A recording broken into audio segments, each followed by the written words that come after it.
Good morning, everyone. I'm going to call the January 30th, 2020 meeting of Panel B of the Medical Board of California to order. It is 8:33 a.m.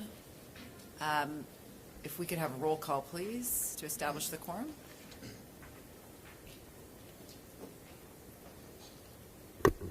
Ms. Lawson. Here. Dr. Gonadev. Here. Dr. Kraus. Present. Dr. Mahmood. Yes. Ms. Pines. Yes. Dr. Thorpe. Here. Thank you. We have a quorum. Thank you. Agenda item number 2 is election of a vice chair. Do I have any nominations or volunteers? I nominate Richard Thorpe. Excellent. Second. Do you accept? Can I? Can you think about it? All right. Do we have any other nominations? Seeing none, I'll call the question. All in favor? I guess we have to do roll call. Discussion. No discussion. Any public comment? None. All right. Thank you. Do roll call vote. Ms. Lawson. Yes. Dr. Gonadev. Yes. Dr. Kraus. Aye. Dr. Mahmood. Yes. Ms. Pines. Yes. Dr. Thorpe. Yes. All right, moving on to the next agenda item, which is number 3, deliberation on disciplinary matters, including proposed decisions and stipulations, and we will now be going into closed session. Thank you. Good morning again, everyone. My name is Christina Lawson. I'm the chair of Panel B of the Medical Board of California, and we're going to reconvene here at 10:26 a.m. On our agenda item number 4, oral argument on non-adopted proposed decision, Eric Jeffrey Schultz, and I'm going to turn this meeting over to Administrative Law Judge. Thank you very much, Ms. Lawson. If we could go on the record, please. Good morning, everyone. We are on the record before the Medical Board of California in the matter of petition for reinstatement of Eric Jeffrey Schultz, MD. This is Medical Board case number 800-2018-047193. OAH's case number is 2020-001-0014. Today's date is January 30, 2020. The time is approximately 10:30 in the morning. We are at the DoubleTree Hotel in Sacramento. This is the date, time, and place set for oral argument and the notice of hearing for oral argument. My name is Tiffany King, and I am the Administrative Law Judge with the Office of Administrative Hearings, who is assigned to preside over this hearing. First, to make sure that we have a quorum, I am going to ask each panel member to identify themselves for the record, starting with the panel member to my farthest right, Dr. Thorpe. Hi. Make sure your microphone's on, please. Richard Thorpe, MD.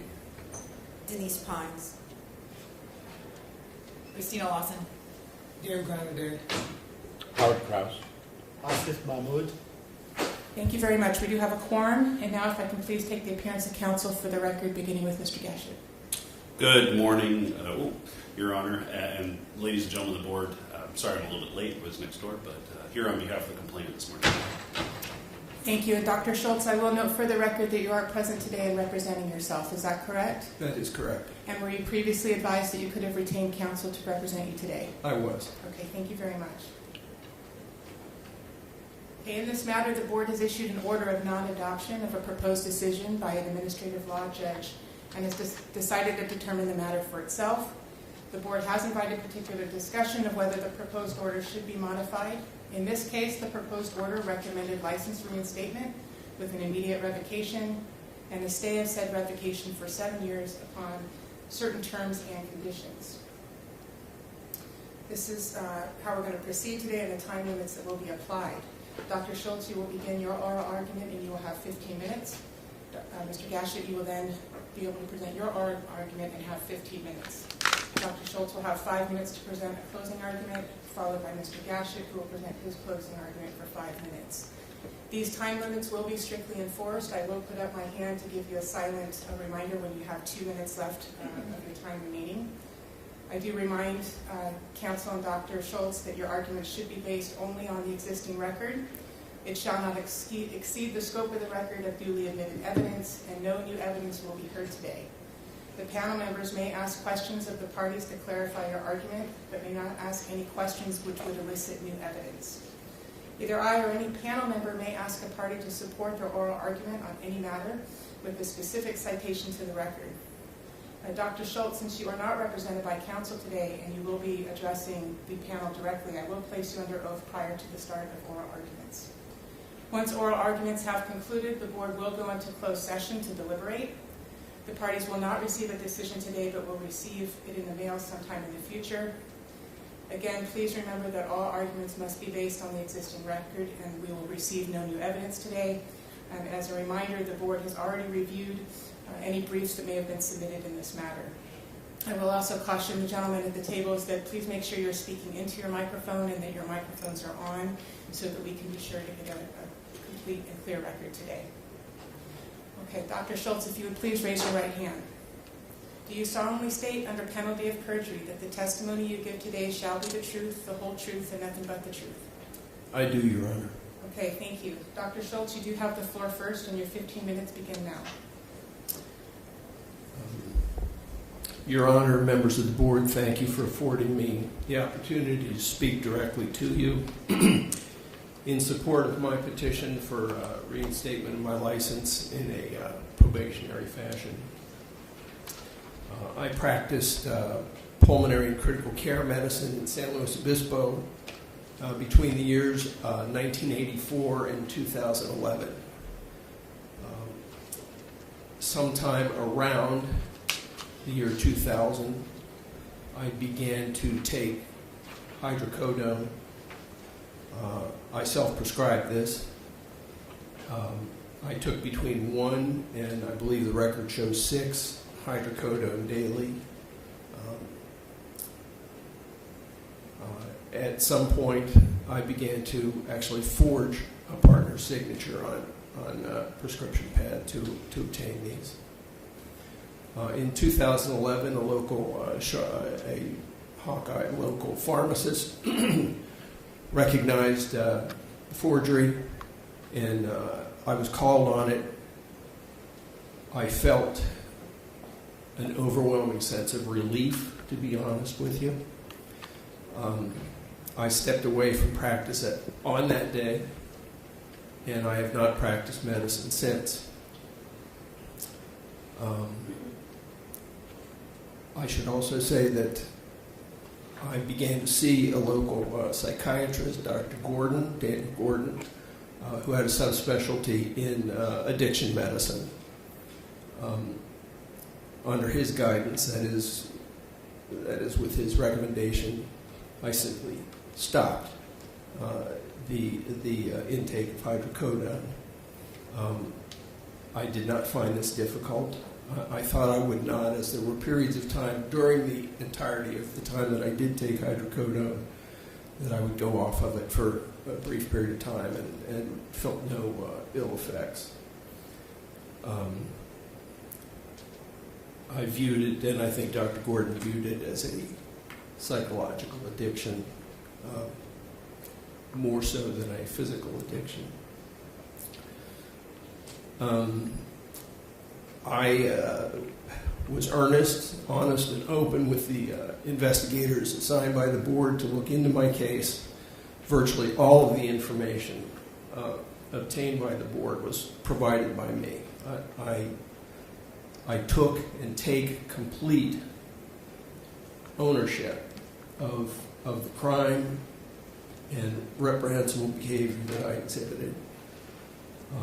Make no attempt to point fingers in another direction.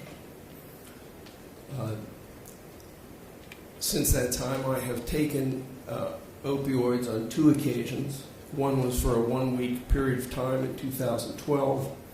I have a bit of a chronic back condition. I was scheduled to go see a psychiatrist under the direction of the board in Santa Barbara, which is 100 miles from San Luis Obispo, and driving that distance was at that time very painful for me. My practitioner wrote it may have been a 4 to 7 day prescription for low-dose hydrocodone.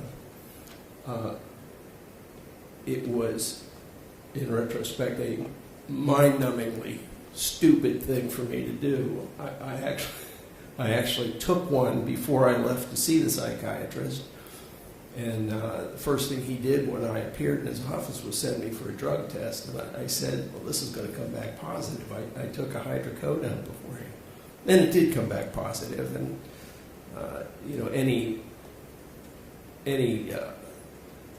basis for my veracity with this surgeon, with this psychiatrist, was immediately blown up.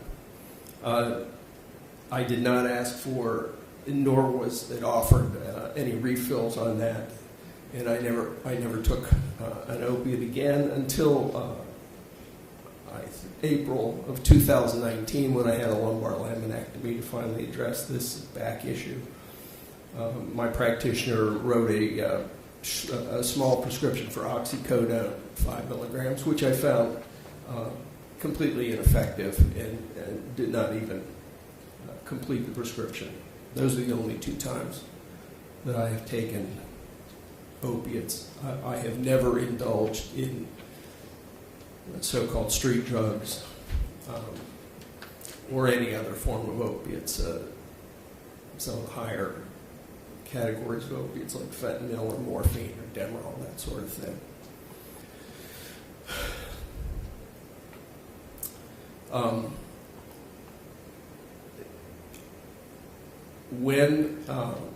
When the decision was made by the board in, I think it was probably October of 2012, that I would lose my license, but it was stayed. In short, I could practice, but as a probationary practitioner. I was in an emotional state from the horrible, terrible impact of what I had done, that I did not feel that I could practice medicine at that time. I spoke with the young lady who was my probation officer, and I asked, what is the procedure here if I can't find what I need to practice medicine, that is, internally find what I need to practice medicine. And the decision was made by me, with her guidance, to resign to voluntarily resign my license, which I did. In that, I inquired how long a period of time must transpire before I can reapply. And I suspect that she was fairly new at the job, and she told me 2 years. When 2 years went by and I called for an application, I found that that was not so at all, and that the time frame was, in fact, 5 years. And I was shocked, dismayed, devastated again, because I had intended at that time to return to practicing medicine.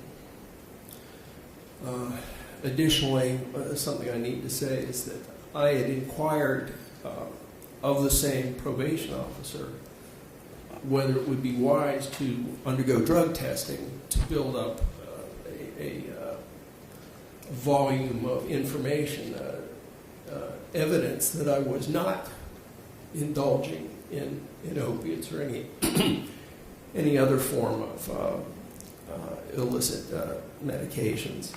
And her suggestion at that time was, no, it would not be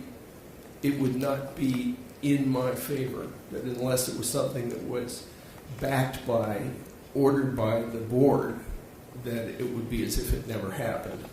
And I mention that in part because I asked the same question of the Deputy Attorney General who faced me and the judge who presided over my hearing in September of this year, when I thought, gee, I'd really like to start demonstrating that I am abstinent, and was again told the same thing. If it's not ordered by the board, you're wasting your time and money doing this. And that plays into something else that I'm going to bring up. In reviewing the order to non-adopt Judge Garrett's recommendation, it seemed to me that it was based on three pillars. One of which is the impression of the person or persons who reviewed it that I was failing to either grasp or embrace the entirety and the magnitude of what I had done.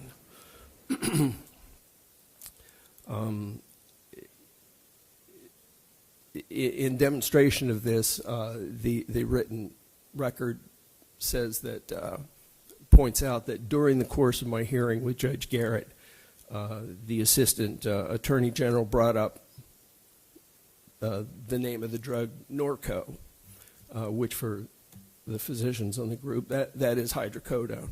I actually had started and mostly used Vicodin, which is a trade name for hydrocodone plus acetaminophen. Norco is also hydrocodone with acetaminophen, a little less acetaminophen. I was trying to point out to non-physicians that the opiate was the same opiate. And it came across in the record, apparently, as if I were denying that I ever took Norco. I do not and did not deny that I'd taken this. I was simply trying to, I guess, be needlessly educational. Another point that was made in the record was that the judge asked me, how long did this go on? Please keep in mind, so my hearing was in September of 2019. Please keep in mind that these events occurred 8.5 years ago, and the beginning of it was on the order of 18 to 20 years ago.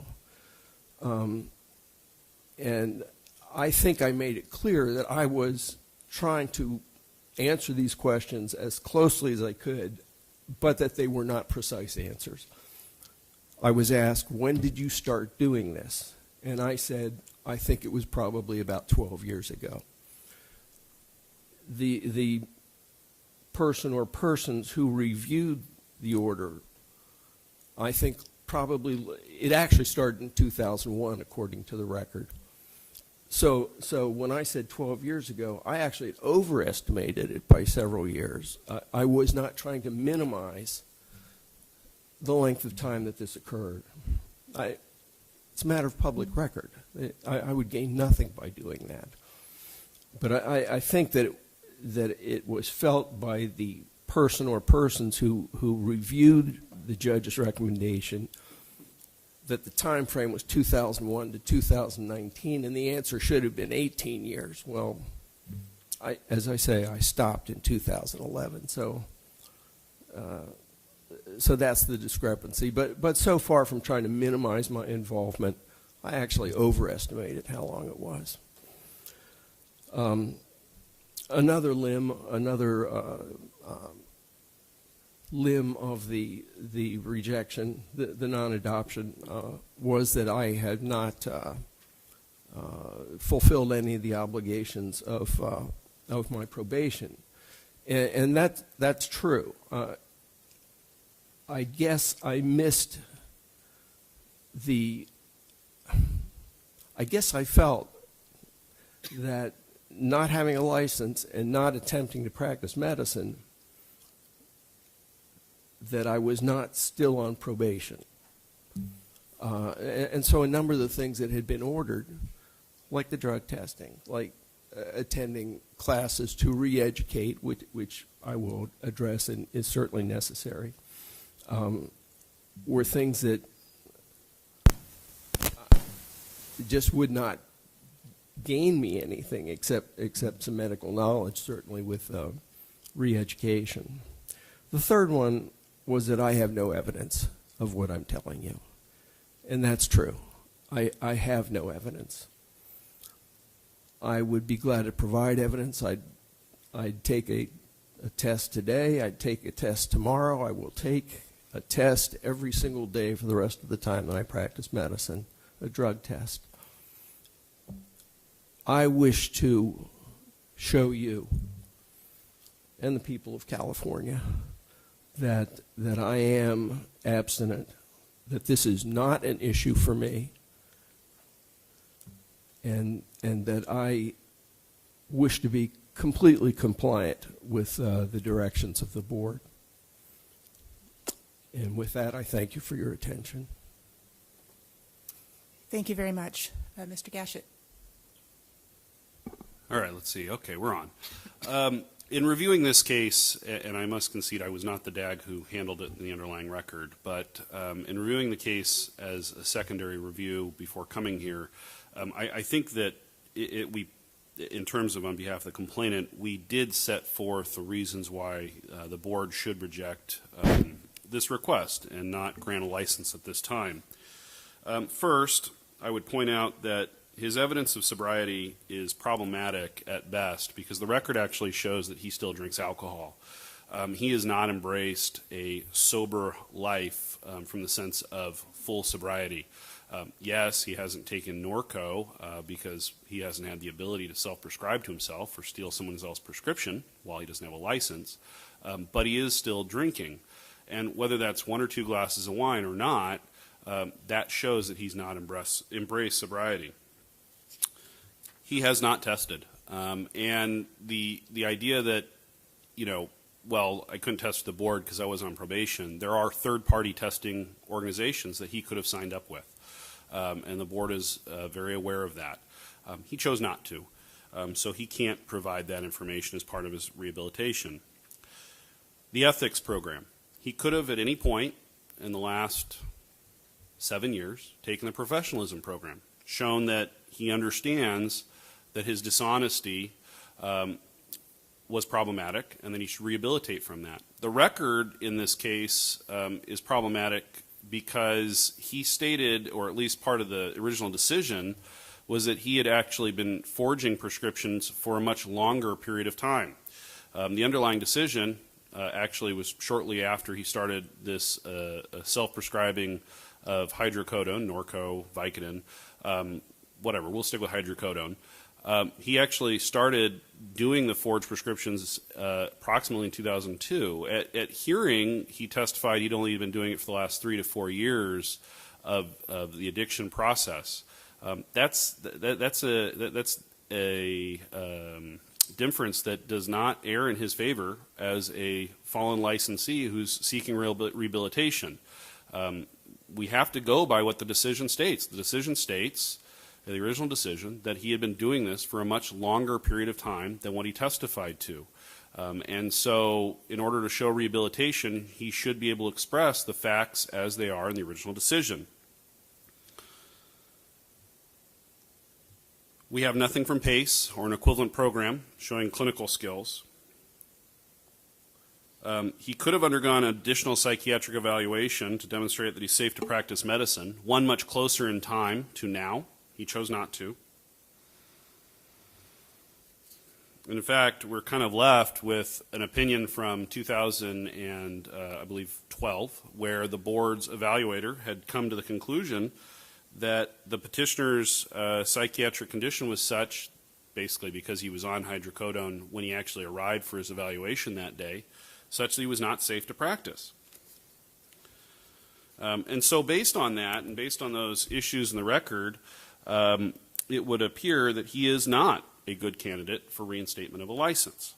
And so this board has non-adopted the decision that was going to grant him probation. And from the complainant's viewpoint, this board should reject his request for reinstatement and not grant him licensure. If the board is going to be inclined to grant him reinstatement and grant him a license, there were additional terms that the ALJ left off, which are conspicuous. If you were actually doing a 7-year bells and whistles, belt and suspender type probation. Specifically, why there is no Schedule 2 or 3 restriction on this probation. His entire public safety, public protection, if he is granted licensure, should include the fact that he's not allowed to prescribe Schedule 2s and Schedule 3s. We have a 10-year period in the underlying case where he either self-prescribed or fraudulently prescribed to himself Schedule 2s and Schedule 3s. Those should be off limits for him in any sort of rehabilitation or reissued license. Consequently, that would also carry the controlled substance prescription log, which is not part of this probation. This board, if it were to grant him licensure, should keep a close check on what he's allowed to prescribe, if he's allowed to prescribe Schedule 4s, for example, or Schedule 5s, and keep track of that. So those are also conspicuous that they're not actually there.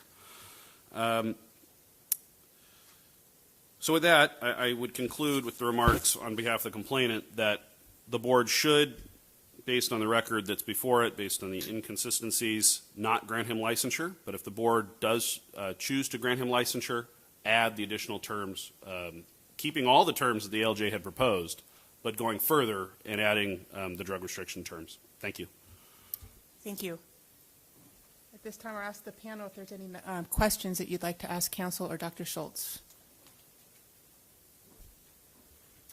Dr. Thorpe? So, Dr. Schultz, it is, so why was it that you did not decide to do any of these? I mean, I'm unclear about why the original orders for your probation, why you decided not to do that. Did you not have counsel to help you guide you through this process? I did not have counsel, and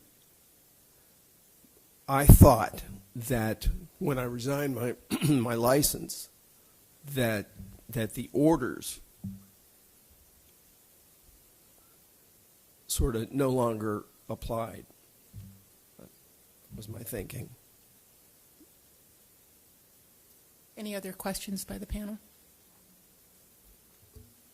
Is that true that you continue to drink alcohol? I drink 2 to 3 glasses of wine with dinner per week. Alcohol has never been an issue for me. I can certainly do without it. And it's the same, it's sort of the same answer. I did not perceive that I was still on probation having resigned my license. And you know, things that counsel brought up, such as going to an ethics class and all of that, I would gladly do that. That poses no problem for me. It's just that it seemed to be in such a vacuum since I had given up my license. I just didn't understand.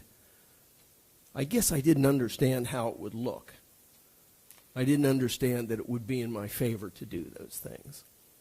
And, you know, you can make a case I'm hopelessly naive. But that was the problem. Is that misunderstanding about between 2 years and 5 years was in writing or just a verbal misunderstanding of your probation when you were resigning? I'm sorry, could you repeat that, sir? The misunderstanding about your probation when you were resigning for 2 years to 5 years, was it this in writing or somebody just verbally told you? It was a verbal communication. So if your license was reinstated, can you tell us, I mean, really what you would like to do, what you plan to do? Why do you want to be a doctor again? Yes. For me, practicing medicine, I feel, was a calling more than a vocation. I was very good at it. I think I did a lot of good for my patients and their families. I derived a huge amount of pleasure from it. I miss that terribly. If I were to go back, if I get the chance to go back, there are several things that I feel I can no longer do, one of which is practice critical care medicine. That's a young person's game, and I think the length of time which has transpired rules me out as a critical care physician. Additionally, I would hope not to practice hospital medicine. What I'd like to do is practice office pulmonary medicine, if not pulmonary medicine, if that's not something that I'm able to do than some form of office internal medicine.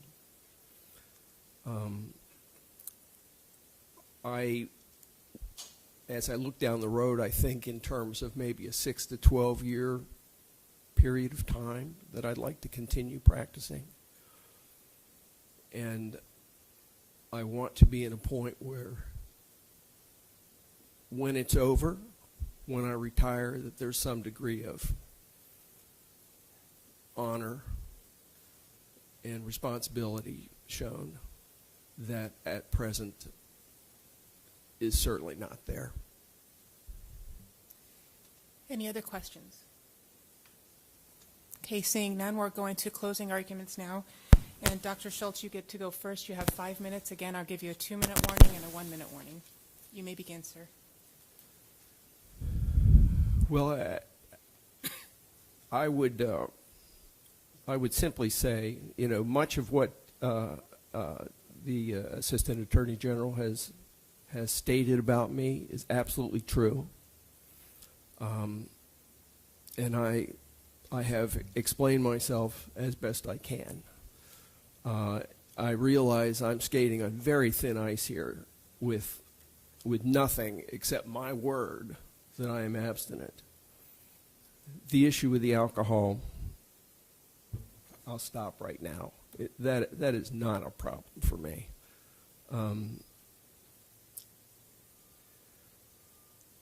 Further, I actually debated myself whether I would want access to writing the higher scheduled drugs, and I think I probably would not. Having a license that did not permit me to write prescriptions for that, it might be a welcome blessing to me, to be honest with you.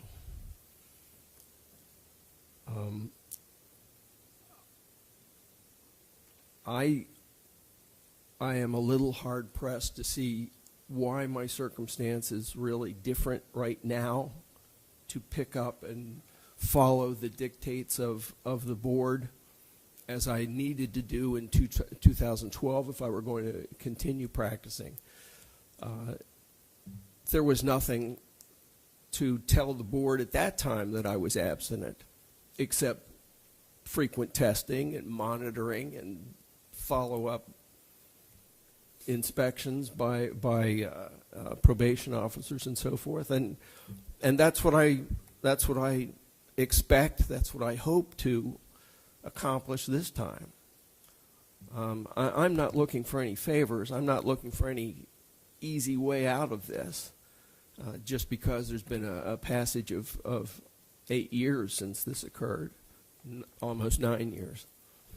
I am willing to do anything that the board feels I need to do to demonstrate that I am capable and responsible and trustworthy enough to practice medicine. Thank you. Thank you. Mr. Gashett? Just briefly, so while we've been listening, we had some discussion about this 5-year thing. The board has a record before it. I actually don't see anywhere in here that there was a 5-year provision that he couldn't reinstate. In fact, if you're looking at Exhibit 6, when he surrendered his license, it stated that it would be treated as a petition for reinstatement of a revoked license in effect at the time the petition is filed. BNP Code 2307 is 3 years. That's the term. So I actually don't know where he's coming up with this. Once again, this is an oral statement that he says was said to him. We don't have anything in writing. We have no evidence in the record. So my concern, and my concern remains, with all due respect to the petitioner or to the respondent, is that are his statements truthful, and does he have the credibility to make those statements? And I think we do have to go back and look. The underlying decision involved years upon years of stealing prescriptions or a prescription pad from his colleague and falsely writing prescriptions to himself to satiate a drug addiction. And so when you look at that, he has to do more for rehabilitation, for reinstatement. He actually needs to show this board concrete steps and concrete evidence in paper, in writing, things that he's doing that shows that he's rehabilitating. Unfortunately, the record that was presented below before the ALJ is just devoid of that, as we've pointed out in our briefing and in our argument today. And so we'd ask that the board reject the respondent's application, deny his license. But as I said, if the board does grant him licensure, then all the terms that the ALJ proposed, and add additional terms, the no Schedule 2, no Schedule 3, and drug log terms to prevent him from at least prescribing if the board feels that it's safe. But I would once again state that the highest priority of this board is public protection, not granting a license to this individual. It's public protection.